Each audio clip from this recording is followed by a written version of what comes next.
গল্পের নাম ওই আকাশটা আমার ছিল। লেখিকা রোকসানা আক্তার, পর্ব সংখ্যা 11। 3 ঘন্টা পার হয়। কালো ক্যাব পরা সেই লোকটি আবার আসে। কি ডিসিশন নিয়েছিস? আগেও যে ডিসিশন ছিল এখনও তাই। তার মানে তুই রাজি না? প্রতিটা প্রাণেরই তার জীবনের প্রতি অনেক মায়া থাকে, অনেক মূল্য আছে।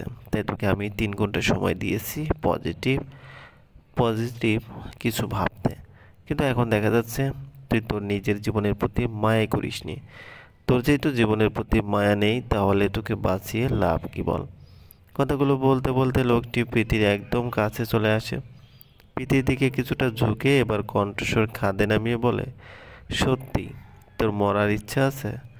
মরবো কি না বাঁচবো তা নিয়ে আমি ভাবি না, তবে ওই কাজটি আমি কিছুতেই করব না। কথাটি বলার সঙ্গে সঙ্গে লোকটি প্রীতির গালে খুব জোরে একটা থাপ্পড় বসিয়ে দেয়। অমনি প্রীতি ছিটকে নিচে পড়ে যেয়ে দেওয়ালের কোণায় সাথে আঘাত পায়। সাথে সাথে মাথা কেটে রক্ত বেরিয়ে আসে। কিন্তু নির্দয় লোকটি তাতে মায়া হয়নি। সে আরও হিংস্র হয়ে প্রীতির দিকে তেড়ে এসে প্রীতির চুলের মুঠি খুব শক্ত করে ধরে প্রীতিকে নিচের দিকে উঠিয়ে তারপর আবার বলে, এখনো সময় আছে, রাজি হয়ে যা। রাজি আমি মরে গেলেও হব না। হবি না? না, না, না, না। আরেকটা থাপ্পড় বসিয়ে দেয়। তারপর আবার আরেকটা দেয়। তারপর আবারও আরেকটা দেয়। এভাবে চলতে চলতে প্রীতি টুপ করে নিচে পড়ে যায়। আর রক্তে ভেসে যেতে থাকে তার সারা শরীর। রক্তগুলো মাথা থেকেই বের হয়। 2 হাত ভাঁজ করে সরু হয়ে হাসপাতালের করিডোরের মাঝখানটায় দাঁড়িয়ে আছে তো অয়ন। রহিমা আর পিয়ারা বেগম পাবলিক সিটে বসে আছে। সবারই চোখে মুখে বিষণ্ণতা। 1 ঘন্টা হলেও প্রীতিকে হাসপাতালে ভর্তি করিয়েছে। খুব তীব্রভাবে প্রীতিকে মেরেছে জানোয়ারটা। অয়ন যদি সেখানে আর একটু দেরি করে পৌঁছাতো, তাহলে প্রীতিকে আর জ্যান্ত পেত না। তবে আফসোস, অয়ন ওই জানোয়ারটাকে ধরতে পারেনি। রুমে অয়নের ছায়া পড়া মাত্রই জানোয়ারটা অয়নকে ধাক্কা মেরে রুম থেকে বেরিয়ে যায়। জানোয়ারটা পালিয়ে গেলেও কি হবে? জানোয়ারটার পালিত কুকুরগুলোকে মাটির সাথে পিষিয়ে তারপর অয়ন প্রীতিকে নিয়ে ফিরেছে। এমন সময় ডাক্তার ফাহাদ প্রীতির কেবিন থেকে বেরিয়ে আসে। অয়ন অচেতন সেদিকে তাকায়। ফাহাদ অনেক কাছে এসে বলে, দোস্ত, মাথায় প্রচুর ব্লিডিং হয়েছে, সে কারণে সেন্সলেস হয়ে গেছে। এখন রক্তের ব্যবস্থা করতে হবে তাড়াতাড়ি। কি পজিটিভ রক্ত লাগবে? B positive. আমার বি পজিটিভ আমি দেব। কদিন আগেই তো রক্ত ডোনেট করেছিলি, এখন আবার রক্ত ডোনেট করতে গেলে তোর শরীরে ইনফেকশন হবে। কিচ্ছু হবে না, তুই তাড়াতাড়ি ব্লাড নেওয়ার ব্যবস্থা কর। দেরি হয়ে যাচ্ছে। কিন্তু কোনো কিন্তু না, চল। ওর ভাদের সাথে প্রীতির ক্যাবিনে ঢোকে। প্রীতি বিছানায় আসার হয়ে শুয়ে আছে। চোখ দুটো বন্ধ, হাত পা মুখে গালে ঠোঁটে কপালে মাথায় কেমন ক্ষত ক্ষত দাগ। সে দাগগুলো আবার গাঢ় লাল হয়ে স্পষ্ট ফুটে আছে। প্রীতিকে এমন বীভৎস অবস্থায় দেখতে একদম ইচ্ছে হচ্ছে না, একদমই না। সে তাড়াতাড়ি প্রীতির থেকে চোখ সরিয়ে নিয়ে ফাহাদকে বলে, ফাহাদ তাড়াতাড়ি ব্লাড নে, আমার ফিরতে হবে। এখানে সোজা হয়ে একদম নাড়াচাড়া করবি না। অয়ন পৃথির পাশের বিছানায় সোজা হয়ে শুয়ে পড়ে।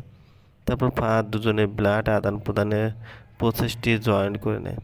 অয়নের রক্ত ছুটে চলে যায় প্রীতি সারা শরীরে, প্রতিটি রগে রগে, প্রতিটি শিরায় উপশিরায়। তার সাথে অনুভূতি, ভালোবাসা, আবেগ, মায়া মিলেমিশে একাকার হয়ে যায়। রক্ত দেওয়ার পরপরই অয়নের অফিস থেকে কল আসে। স্ক্রিনে তাকিয়ে তার প্রিয় রিফাত। রিফাত বলো, ভাই একটু তাড়াতাড়ি অফিসে আসতে পারবেন? কিছু হয়েছে ভাই? একজন লোক এসেছে আপনার সাথে দেখা করতে, খুবই নাকি আর্জেন্ট। ওকে আসতেছি, ওনাকে বলো অপেক্ষা করতে। বলে রেখেই ফাহাদের দিকে ফিরে। ফাহাদ, আমি একটু অফিসে যাচ্ছি, রোগীর জ্ঞান ফিরলে আমাকে কল করে জানাইস। ওকে দোস্ত। ওর ফাহাদকে পাশ কেটে দরজা বরাবর যেতেই হঠাৎ থেমে যায়। তারপর কি একটা ভেবে পিছনে ঘুরে প্রীতির দিকে তাকায়। প্রীতির দিকে কয়েক সেকেন্ড তাকিয়ে থেকে ফসে একটা শ্বাস ফেলে। তারপর আবার সামনের দিকে ঘুরে কেবিন থেকে বেরিয়ে যায়। প্রায় 5 ঘন্টা পর প্রীতির জ্ঞান ফিরে। রহিমা মেয়েকে জ্ঞান ফিরতে দেখে একদম কেঁদে ফেলেন। তাদেরকে প্রীতির রাগ উঠে যায়। সে জানে তার মার এই কান্নাটা এখন শুরু হলে আর শেষ হবে না।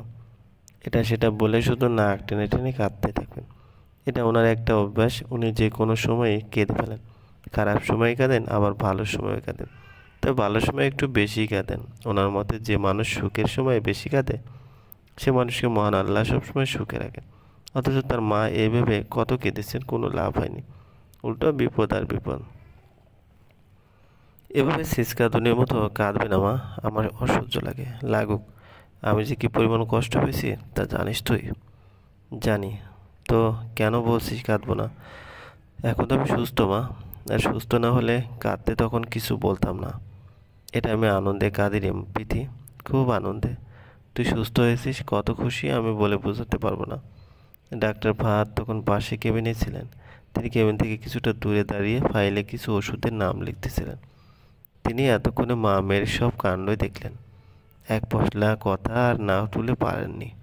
একটা প্রবাদ আছে, অতি সুখে পাথর অতি সুখে কাতর।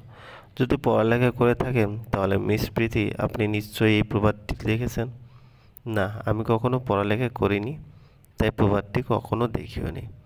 মিথ্যা বলছিস কেন? তোকে না আমি পড়াচ্ছি।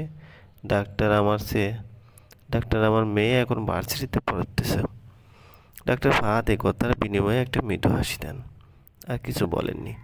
তারপর ফাইল থেকে একটা স্লিপ কেটে তা রহিমার দিকে এগিয়ে বলেন, ওনার যা যা ওষুধ লাগবে সব আমি লিখে দিয়েছি, সবগুলো ওষুধ কিনে নেবেন। আচ্ছা, ধন্যবাদ ডাক্তার, চলবে।